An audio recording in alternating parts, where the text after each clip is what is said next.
Pada pertemuan kali ini kita akan membahas akuntansi untuk cabang yang merupakan bagian dari akuntansi dan pelaporan untuk segmen usaha yang umumnya terdiri cabang atau divisi. Walaupun mereka bukan legal entity terpisah, tetapi mereka dapat menjadi accounting atau economic entity terpisah dalam pengelolaan berbagai entitas di dalam suatu perusahaan. Yang dimaksud dengan cabang biasanya adalah unit bisnis yang berlokasi di luar kantor pusat yang biasanya melaksanakan penjualan, menyetujui kredit pelanggan, dan melakukan penagihan dengan barang yang dikirimkan dari kantor pusat. Cabang dapat memperoleh barang yang dijual dari kantor pusat atau dapat membeli sebagian dari luar. Biasanya sistem yang dipakai untuk mendukung pengeluaran-pengeluaran atau biaya-biaya atau beban-beban cabang adalah dengan menggunakan impress cash fund seperti model petty cash, di mana akunnya disediakan oleh kantor pusat. Dalam sistem ini, cabang akan mengirimkan bukti-bukti pengeluaran kepada kantor pusat untuk mendapatkan penggantian dana apabila dana tadi terpakai. Dengan demikian ada kendali dari kantor pusat terhadap transaksi pengeluaran kas dari cabang. Kemudian ada satu segmen yang disebut divisi. Ini biasanya lebih otonom dan biasanya dikendalikan dalam bentuk suatu pusat pertanggungjawaban. Ada yang revenue center, ada cost center, ada profit center, dan ada investment center. Nah, ini juga secara umum akuntansinya tidak berbeda jauh dengan akuntansi cabang, sehingga kita dapat menggunakan akuntansi cabang untuk membuat akuntansi untuk divisi. Bagian pertama, biasanya dalam membuka suatu cabang, maka pasti ada biaya-biaya startup, yaitu biaya-biaya yang diperlukan untuk membuka cabang tadi sehingga dapat beroperasi secara sukses di lokasi baru. Nah, biaya ini di masa lalu itu ditangguhkan pembebanannya, lalu nanti akan dialokasikan, ya, diamortisasi selama suatu periode tertentu dengan prinsip bahwa matching cost against revenue. Ya. Tetapi karena ketidakpastian yang sangat besar terhadap revenue dari suatu cabang di masa depan, maka pada tahun 1998 AICPA memutuskan bahwa semua biaya-biaya startup itu dibebankan sebagai biaya pada tanggal terjadinya. Jadi tidak lagi ditunda pengakuannya dan diamortisasi. Sistem akuntansi untuk suatu cabang mempunyai beberapa variasi. Variasi pertama bisa saja cabang itu memiliki satu set catatan akuntansi yang lengkap. Kebijakan yang lain bisa saja semua catatan akuntansi dilakukan home office. Kemudian dalam bisnis bisa juga home office tidak melakukan transaksi penjualan apapun, semuanya diserahkan ke cabang sehingga home office atau kantor pusat itu berlaku sebagai pusat akuntansi dan kendali bagi seluruh cabang. Cabang tadi dapat memiliki seperangkat catatan akuntansi yang lengkap, yaitu jurnal, ledger, chart of account seperti suatu usaha bisnis independen. Kemudian laporan keuangan disiapkan oleh akuntan di cabang dan diserahkan ke kantor pusat. Jenis dan jumlah dari ledgernya, struktur pengendalian intern, formulir dan isi dari laporan keuangan, serta kebijakan akuntansi ditentukan oleh kantor pusat. Kita dalam bab ini akan membahas fokus pada cabang yang melakukan pencatatan akuntansi lengkap. Pencatatan untuk cabang itu seluruh semua beban-beban yang controllable dan revenue yang controllable dari manajer cabang tersebut. Jika cabang itu bertanggung jawab terhadap semua aset, utang, revenue, expenses, maka catatan akuntansi harus menunjukkan pertanggungjawaban ini. Jadi ada yang hanya revenue center, ada yang profit center, ada yang investment center. Biasanya penyusutan itu tidak menjadi kendali dari kantor cabang karena ditentukan oleh kantor pusat. Oleh karena itu pada umumnya equipment dan atau plan aset dan depresiasinya itu dicatat di catatan kantor pusat. Dalam akuntansi untuk cabang, maka antara kantor pusat dan cabang akan ada dua akun yang berpasangan atau reciprocal. Pada cabang akan ada akun home office yang akan dikredit dengan pengiriman barang, cash atau aset lain dari kantor pusat ke kantor cabang. Dan didebit sebaliknya ketika kantor pusat menerima cash, barang atau aset lain dari cabang atau ketika cabang mengirimkan ke cabang lain yang akan dicatat dipindahkan ke cabang lain. Home office account ini merupakan quasi ownership equity yang menunjukkan net investment dari home office atau kantor pusat ke kantor cabang.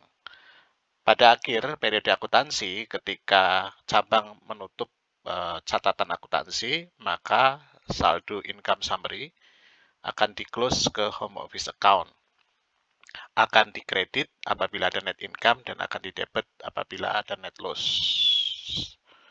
Sebaliknya nanti pada kantor pusat akan ada akun yang berpasangan tadi yang disebut investment in branch. Apabila lebih dari satu, maka diberi nama branch-nya di bagian belakang. Jadi investment in branch A, branch B, dan sebagainya. Akun ini adalah non-current asset, kemudian di debit ketika ada cash, barang, atau layanan yang diberikan oleh kantor pusat ke cabang. Dan ketika cabang melaporkan net income. Dan dikredit sebaliknya. Ketika cash atau aset lain diterima dari cabang dan net loss dilaporkan. Jadi ini seperti equity method of accounting. Kemudian setiap investment ini disiapkan untuk setiap cabang.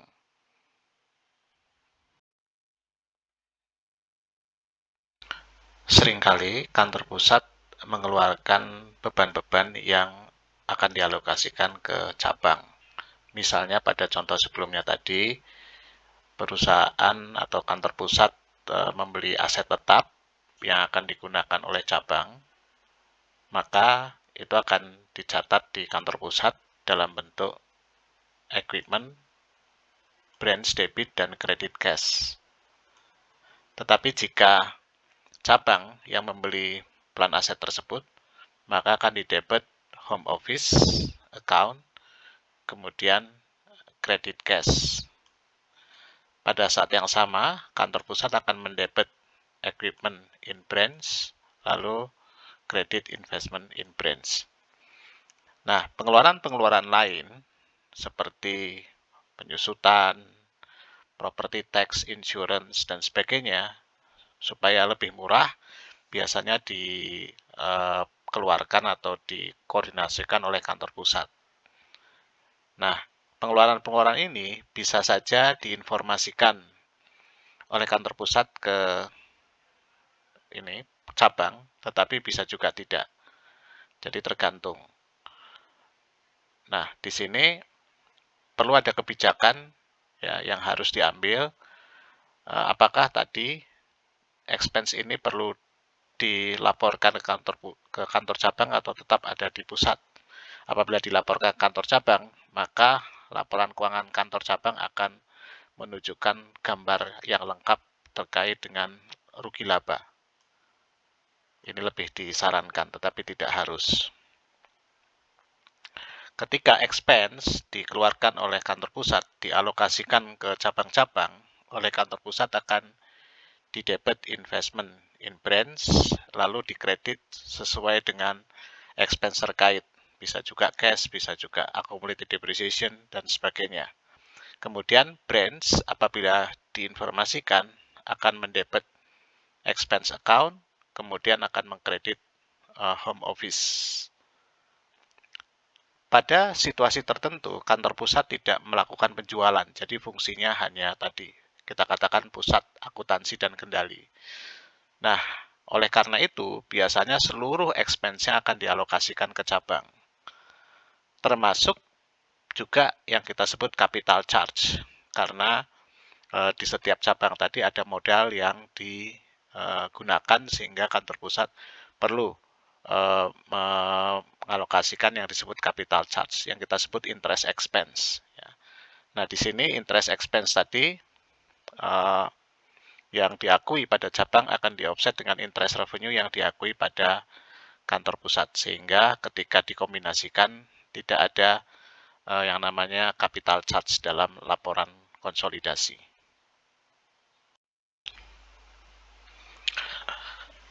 Ketika kantor pusat mengirimkan barang ke cabang-cabang, maka ada 3 cara untuk menentukan berapa cost-nya. Yang pertama akan dicatat sebesar cost dari kantor pusat atau suatu margin tertentu atau persentase tertentu di atas biaya kantor pusat atau sebesar harga jual retail dari cabang.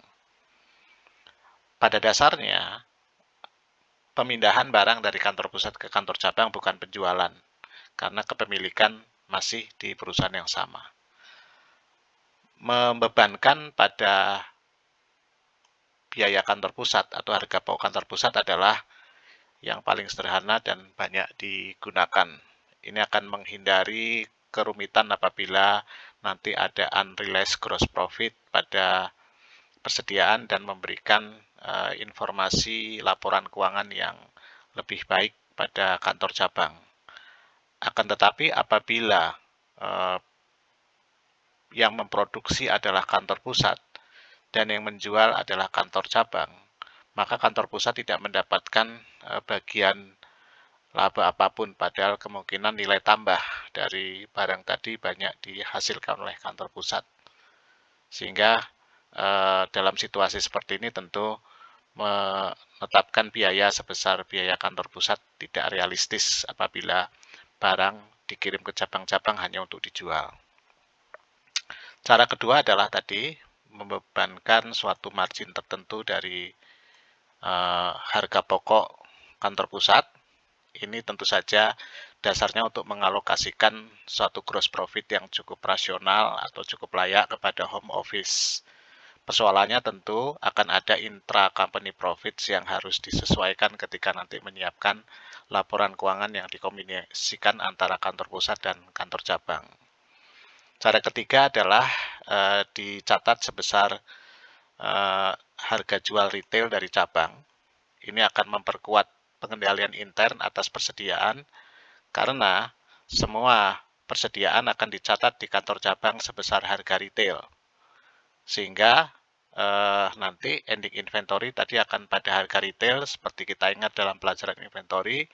Dengan adanya inventory pada harga retail, kita bisa menentukan, memperkirakan berapa pada harga cost-nya apabila markup dari cost ke retail itu tidak berubah dan dapat dicek apakah sesuai dengan saldo fisik persediaan. Apabila angkanya berbeda, maka kemungkinan akan ada kesalahan atau kehilangan barang yang perlu diinvestigasi segera.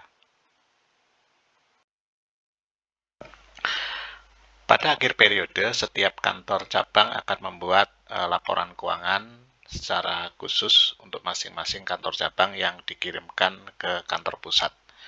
Tidak ada hal yang aneh apabila barang-barang yang dikirimkan dari kantor pusat ke kantor cabang itu pada harga pokok kantor pusat. Tetapi apabila barang-barang tadi dicatat sebesar retail selling price-nya, maka laporan keuangan kantor cabang pasti menunjukkan kerugian sebesar jumlah operating expense yang dikeluarkan atau dibebankan. Nah, hal khusus pada neraca dari cabang adalah adanya home office account yang menunjukkan kepemilikan dari kantor pusat. Kemudian bisa saja nanti oleh kantor pusat laporan keuangan tadi direvisi dengan menambahkan expense yang dimunculkan atau dikeluarkan oleh kantor pusat yang dialokasikan ke setiap cabang. Apabila expense tadi belum diinformasikan ke kantor cabang. Satu hal lagi, laporan keuangan terpisah ini adalah untuk kepentingan internal, bukan untuk kepentingan keluar, karena memang tidak sesuai dengan kebutuhan investor atau pengguna eksternal dari laporan keuangan. Ketika nanti dikombinasikan, baru dia dapat digunakan untuk kepentingan eksternal dalam hal pelaporan keuangan.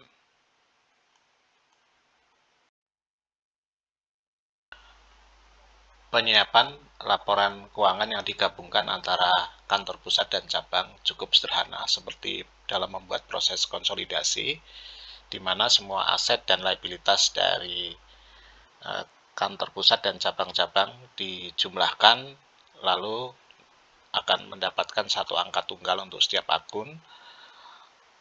Kemudian saldo dari home account akan di-close, di-offset reciprocal account ke investment in branch account. Apabila ada intra-company transaction seperti utang dan piutang juga dieliminasi. Satu hal lagi, ketika persediaan dicatat sebesar cost plus markup atau pada retail selling price, maka akan dilakukan yang namanya penghapusan atau eliminasi atas unrealized profit pada ending inventory yang dicatat oleh branch. Sekarang mari kita bahas satu contoh ilustratif dari transaksi pencatatan untuk suatu cabang.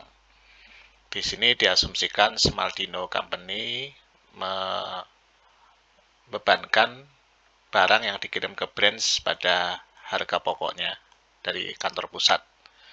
Kemudian Mason Branch menyelenggarakan catatan akuntansi lengkap dan menyiapkan laporan keuangan. Keduanya menggunakan perpetual inventory system. Equipment itu dicatat pada home office accounting records. Beberapa expense yang dikeluarkan oleh kantor pusat akan diinformasikan dan ditagihkan ke branch. Transaksi yang terjadi pada tahun pertama operasi dari Mason Branch sebagai berikut. Ada cash yang dikirimkan ke home office sebesar 1.000 ke branch ya. Dari home office ke branch, kemudian persediaan sebesar cost-nya 60.000 dikirim dari home office ke branch. Lalu branch memberi equipment sebesar 500 yang nanti akan dicatat di home office accounting records, termasuk juga plan aset lainnya untuk branch tadi. Ada penjualan kredit dilakukan oleh Mason Branch dengan harga 40, cost-nya dari barang yang dijual 45.000. Ada penagihan trade account receivable sebesar 62.000. Lalu ada pembayaran operating expense oleh branch 20.000. Kemudian branch mengirim cash 37.500 ke home office, dan yang terakhir ada pembayaran operating expense sebesar 3.000 dari home office ke Mason Branch. Maka kalau kita catat dalam buku ini diupayakan reciprocal account terjadi, sehingga ini akan memudahkan untuk pencatatan dan penelusuran. Di sini ketika ada investasi awal 1.000, ya, di credit cash investment in Mason Branch pada home office, lalu sebaliknya pada branch menerima cash kredit ke home office. Demikian juga ketika mengirim persediaan, debit investment in Mason Branch pada inventory pada home office, lalu dicatat inventories pada home office pada branch.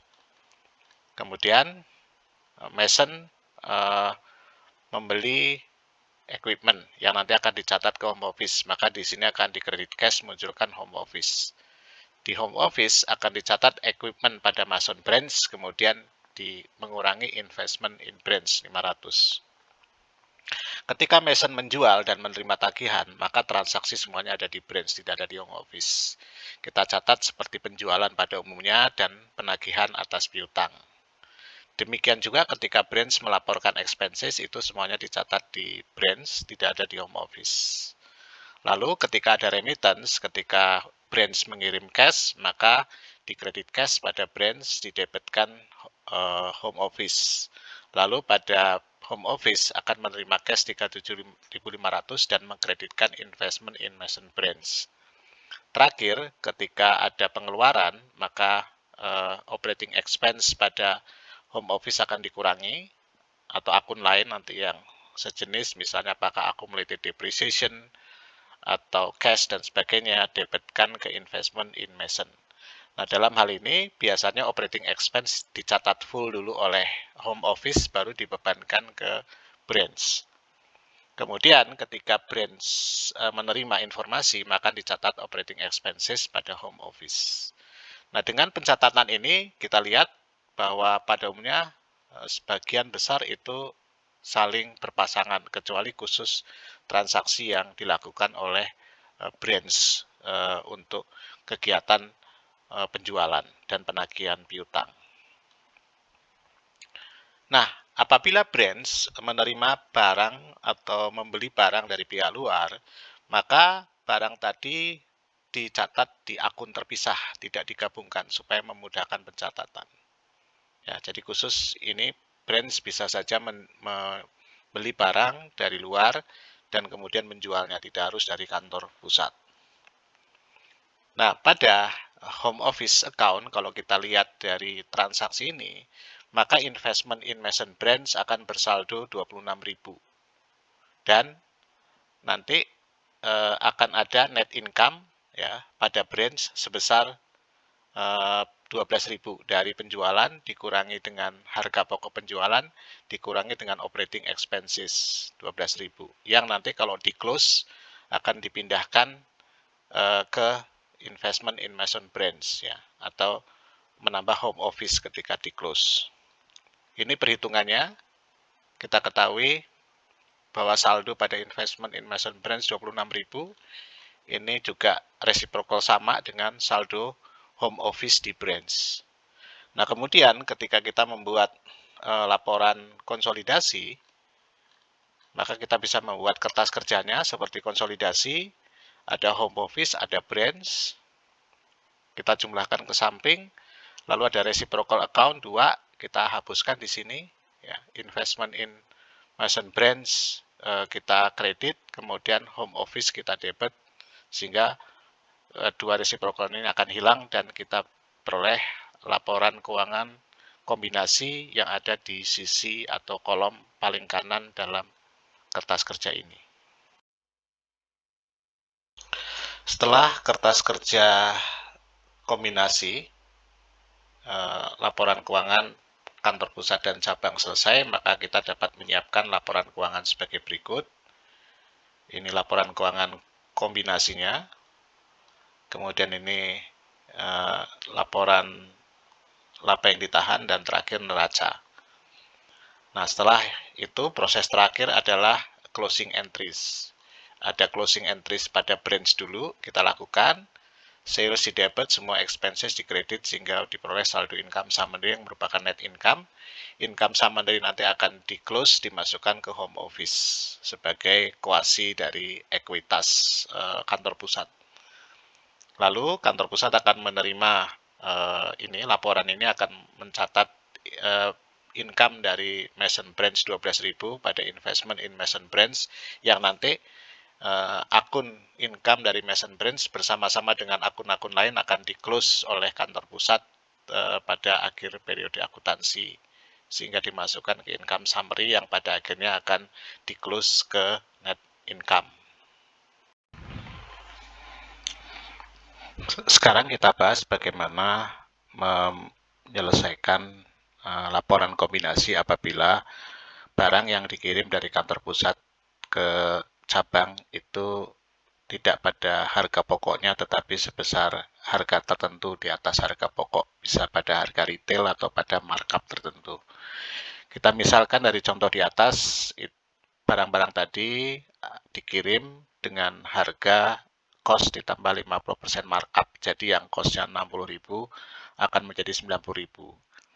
Dengan demikian, maka ayat jurnalnya ketika barang tadi dikirim, pada kantor pusat akan dicatat investment in brand 90, lalu inventory dikredit sebesar cost 60.000, selisihnya itu unrealized profit, sementara dicatat sebagai allowance for overvaluation of inventories pada Maison Brands sebesar 30.000.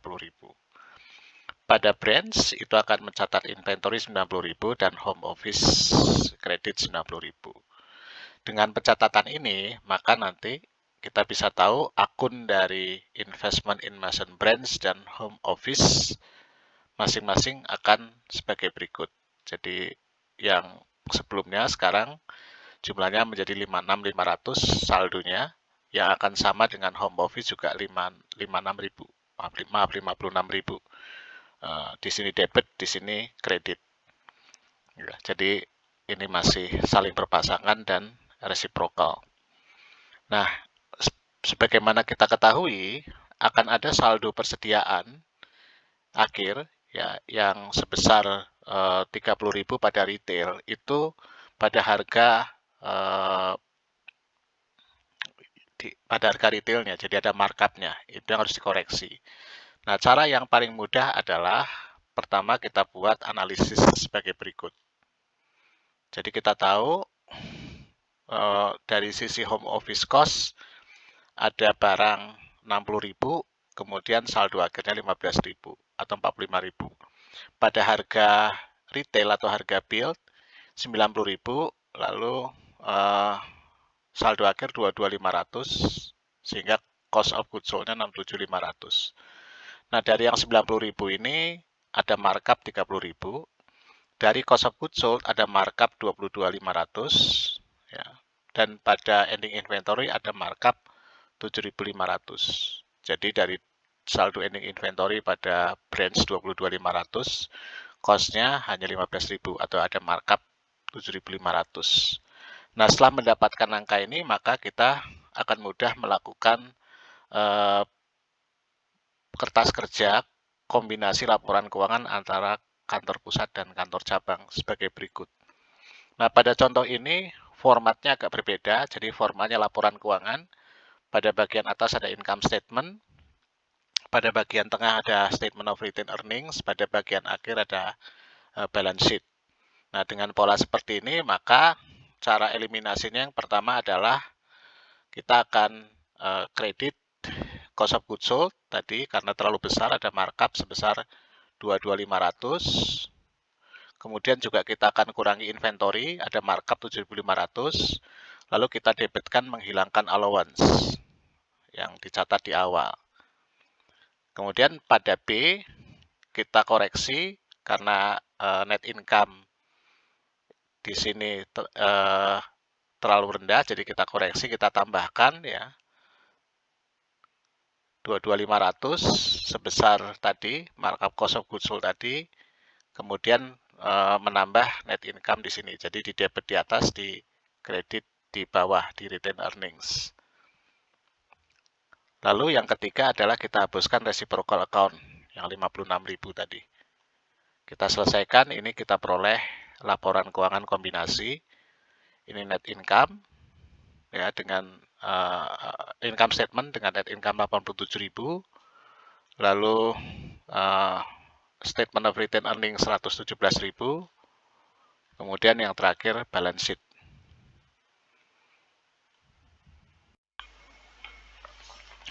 Prosedur berikutnya adalah closing entries. Yang pertama kita lakukan closing adalah pada branch. Jadi branch akan mendebit sales, mengkredit operating expense. Karena posisinya rugi, maka akan mendebit income summary. Lalu income summary akan di closing dengan mengurangi home office sesuai dengan laporan keuangannya. Kemudian pada home office itu akan dibuat tadi mencatat net loss yang dilaporkan oleh branch, kemudian melaporkan allowance yang overvaluation tadi kita kurangi, kita munculkan sebagai realized profit, menambah profit pada branch ya. Kemudian kedua ini kita close ke income summary. Ya. Jadi dengan asumsi tidak ada pajak penghasilan. Nanti saldo akunnya pada investment in Mason Brands akan seperti ini, dikurangi 10.500 hingga 45.500. Demikian juga pada akun home office akan juga sama. 56.000 dikurang 10.500 sehingga 45.500.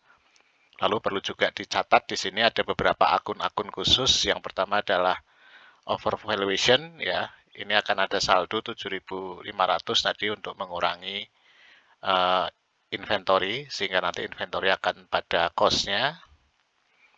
Lalu nanti ada realized gross profit itu akan habis akan 0, kemudian income dari Mason juga ketika di close akan 0. Sekarang kita bahas bagaimana apabila ada saldo awal persediaan yang nilainya atau harganya di atas cost. Nah, apabila perusahaan menggunakan perpetual inventory system, maka working papers elimination-nya sama seperti yang sudah kita bahas sebelumnya. Tetapi apabila perusahaan menggunakan metode periodik, sekaligus kita kenalkan bagaimana metode periodik digunakan dalam akuntansi untuk cabang perusahaan, maka ketika barang dikirim oleh home office akan dikredit ke shipment to branch. Dia merupakan akun yang akan meng-offset purchases. Kemudian kalau ada kelebihan akan dicatat pada allowance for overvaluation of inventory sebagai markup tadi. Lalu pada branch akan mendebit shipment from home office. Mirip seperti akun purchases. Nah, pada 2006 Mason memiliki saldo persediaan dari tahun lalu yang pada retailnya 22.500, cost-nya 15.000. Kemudian diasumsikan pada 2006 ada pengiriman barang ke branch Mason sebesar 80.000 cost-nya, lalu harganya 120.000.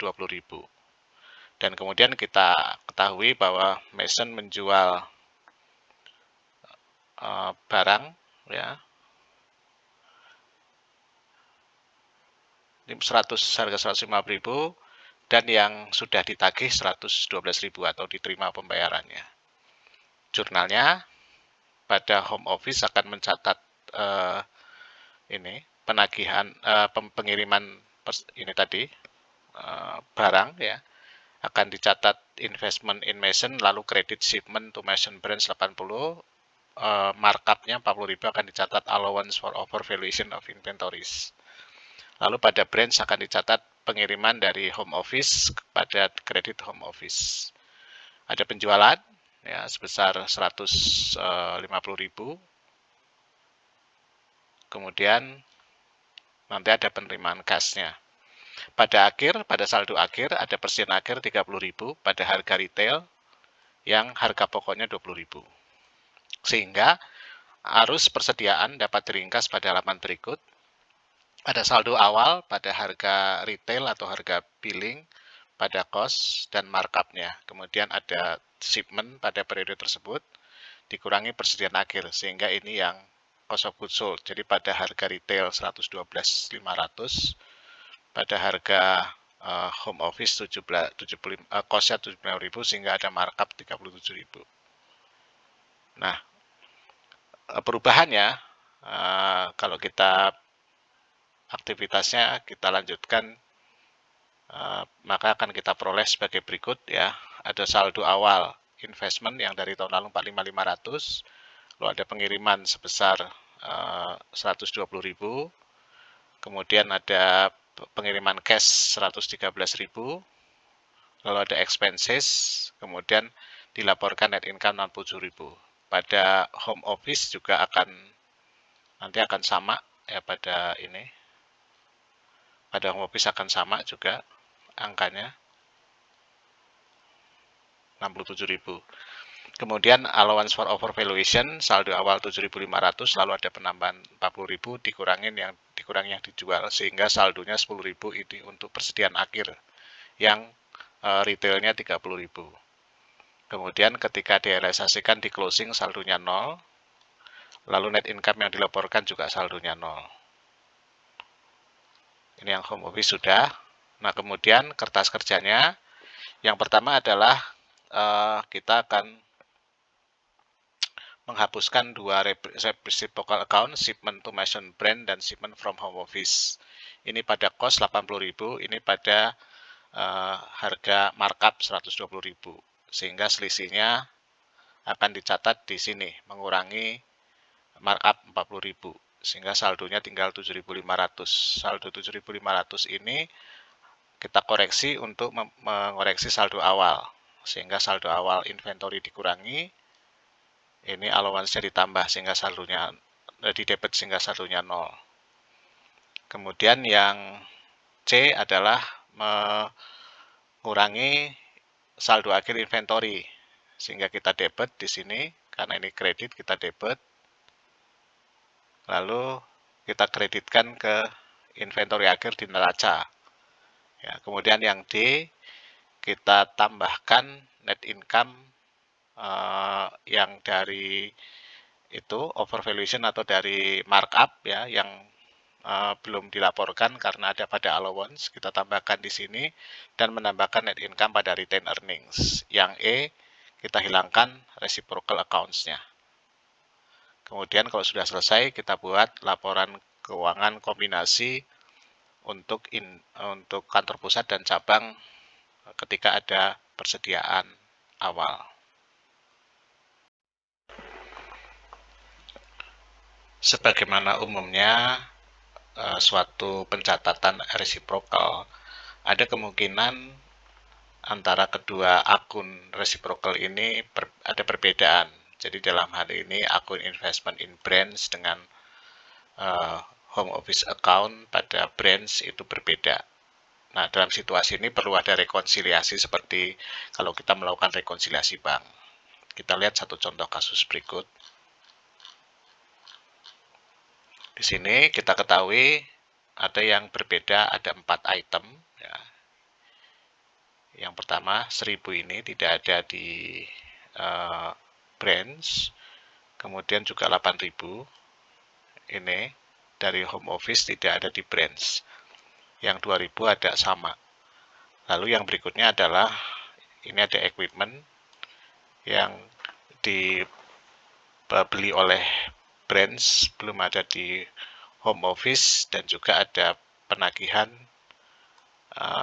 dari branch atas piutangnya home office atau menerima tagihan dari pelanggan, tapi sebenarnya piutangnya home office dicatat oleh branch. Di sini sebaliknya 1.000 itu piutangnya branch ditagih oleh home office. Nah, dari hal ini maka kita bisa tahu apa yang menyebabkan perbedaan, yaitu 4 items ini. Dan kita coba rekonsiliasi dan kita selesaikan. Debit 8.000 yang tidak ada kreditnya pada home office account itu terjadi karena ada persediaan yang masih di jalan, jadi belum sampai pada branch. Nah, oleh karena itu akan dicatat inventories in transit 8.000 dan home office kredit 8.000. Nah, nanti ketika melakukan perhitungan fisik persediaan, maka inventory in transit ini harus dimasukkan ke saldo inventory akhir. Lalu pada item kedua ada kredit 1.000 pada investment in Arvin Branch pada home office ya.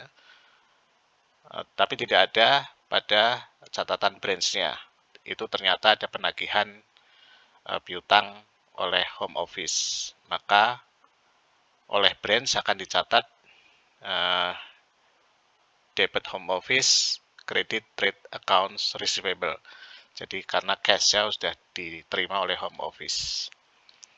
Lalu ada 3.000, ya ini pembelian equipment oleh branch yang belum dilaporkan ke home office. Maka oleh home office akan dicatat equipment Arvin Branch pada investment in Arvin Branch. Yang terakhir ada 2.000 pembayaran dari pelanggan, tapi itu miliknya home office, maka akan dicatat investment in Arvin Brands, tambah kemudian dikurangi trade accounts receivable 2000. Dengan demikian, kita akan memperoleh hasil rekonsiliasinya untuk kedua saldo ini sebagai berikut. Ini contoh nanti rekonsiliasi. Bagian terakhir yang kita bahas adalah bagaimana jika ada transaksi antar branch. Pada umumnya transaksi antar branch adalah apabila ada satu branch kekurangan barang, kemudian ada di branch lain, dan supaya cepat dan supaya lebih murah pengirimannya, maka dikirimkan dari satu branch ke branch lain. Jadi ini kasus umum yang ada transaksi antar branch. Ketika ada barang yang dikirimkan dari satu branch ke branch lain, satu cabang ke cabang lain untuk memenuhi permintaan di cabang lain tadi. Nah, tidak ada akuntansi yang rumit, tetapi perlu diingat bahwa ketika ada perpindahan barang antar cabang, tidak boleh ada kelebihan biaya pengangkutan. Jadi biaya pengangkutan yang boleh dihitung adalah biaya pengangkutan normal, seolah-olah dari kantor pusat ke branch tadi. Tidak boleh lebih dari biaya pengangkutan itu. Kita contohkan ilustrasi sebagai berikut, ya. Misalnya home office mengirimkan barang dengan biaya 6.000 ke Dana Branch dan freight cost-nya 400. Ini yang normal. Kemudian home office memerintahkan kepada branch untuk mentransfer barang tadi ke Evan Branch. Cost dari transfer dari Dana Branch ke Evan Branch, biaya angkutnya 300. Jadi di sini totalnya kalau kita hitung dari home office ke Dana 400, dari Dana ke Evan 300, 700. Andaikan barang tadi dikirim langsung dari home office ke Evan Branch, itu hanya 500. Berarti maksimal freight in yang boleh diakui itu hanya 500. 200 harus diakui sebagai kelebihan, langsung dibebankan sebagai expense. Jadi begini pencatatannya, kita catat dulu di home office. Home office akan mencatat pengiriman ke Dana Branch, ya, inventory cash untuk freight in-nya, sehingga investment in Dana Branch dalam bentuk persediaan 6.400. Ini akan diterima oleh Dana Branch sebagai berikut. Freight in ditambah inventory, home office 6.400. Kemudian ada perintah mengirim. Maka ketika dikirim, Dana Branch akan menghapus ini, ya. 400 dan 600 akan dikredit, kemudian dikreditkan cash untuk pembayaran freight in, sehingga home office akan didebit 6.700. Nah, secara resiprokal, maka di home office akan dikredit investment in Dana Branch 6.700. Lalu debitkan ke investment in Evan Branch hanya 6.500, bukan 6.700, karena 200 adalah excess pada freight expenses. Dengan demikian nanti pada Evans akan dicatat inventory freight in pada cost yang normal, lalu dikredit ke home office. Itu caranya untuk mengakui excess dari freight cost karena barang dipindahkan dari satu cabang ke cabang lain.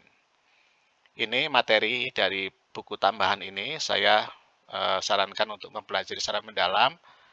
Nanti kita bahas yang dari buku paket Bekenstein yang agak sedikit berbeda dan tidak sepenuhnya menganut azas resiprokal. Selamat belajar.